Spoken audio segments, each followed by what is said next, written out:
Hello, and welcome to the fifth topic on the Real Confident Carers program. And we are going to be talking about myth busting. So, welcome to another topic. And with myths, we have a tendency to support negative stereotypes. Have you ever noticed that there's no myth that says, oh, these people are good or great?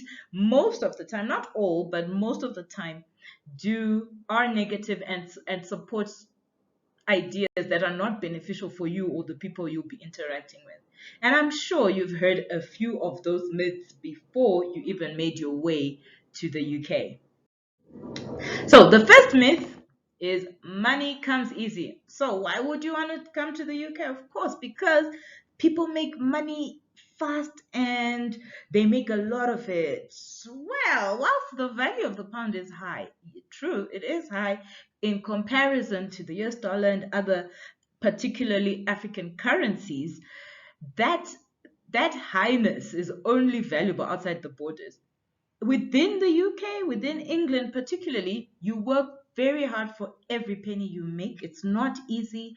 And even when you get a lot of it, it is spent mostly on things that you are not really going to feel like it's coming to you. Things like rentals and council taxes and so many other things. So remember to spend wisely. Especially your first 3, 4 months, it might look like, wow, I'm getting £5,000 finally. Yeah, if you're not careful, you're not sure of your taxes and your cost of living, you might find yourself destitute faster than you imagined.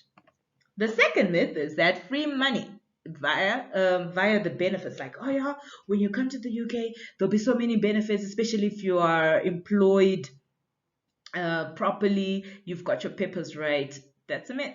There's no such thing as free money in the UK. And this means that the benefits you get, they can be there, but they're temporary. Money comes from taxes people pay whilst they're working. And in fact, those benefits are not for everyone. So people might think, oh, health benefits, social services, etc., etc. Not everyone qualifies for those benefits. And in the 21st century, that even includes children. Moving on to myth 3 and 4. Number 3, kids are allowed for benefits. Like I said just in the last slide, it's not that. UK citizenship is no longer just automatic through birth. There's a whole process that needs to go through, and not all kids you have will get the child benefit. So people think, oh, if I give birth in the UK, then they'll get benefits. It's not as automatic as it used to be. Free healthcare, of course, first world country. It should have free healthcare, right? Sorry, another myth. Income taxes actually pay for those doctors' consultations. So you might go and get a consultation, but your medication is paid for. And even then, only people with certain specified conditions get free treatment. So it's not unconditional that all the illnesses that you can get will be treated. Some of them you might have to really pay a heavy penny. Then, myth 5 and 6. Black people are asylum seekers. You yourself might look at yourself as an asylum seeker and you think that all the black people who are, well, not, yeah, all or most are there, those especially who are not born in the UK are there because they need help. Well, I have this important public service announcement. Do not present yourself as a refugee or as a person who needs help, who's in trouble, shame, people should feel sorry for you. No, the UK sought you out, they gave you papers because you have the legal right to work here and be respected and appreciated for your service. So don't be apologetic about your presence here.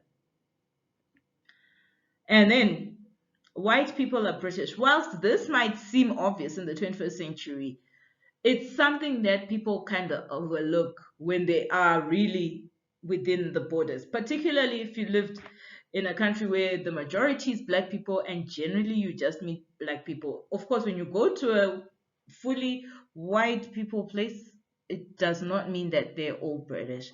So, but then the UK is particularly a very diverse country with people coming from all over the world for different reasons. And do not assume that every Caucasian you speak to is British because of their skin color. So, as I round up this summary, remember that you will get books. There's notebooks that have in-depth about other myths, and in that handbook, we'll be giving some real life examples that you might think are not real, but we can refer you to the people who experienced it. Whatever the case might be, please open your mind. Don't get stuck in the things that you heard. Not everything is as you may have thought it was. And for more information, remember you can always email realconfidentcarers@gmail.com. Farisai will be so happy to hear from you, and you can get her in-depth handbook as well as attend some of the conferences she will be hosting and answering questions that you may have as you settle in within the UK. Thank you so much for listening, and see you in the next presentation.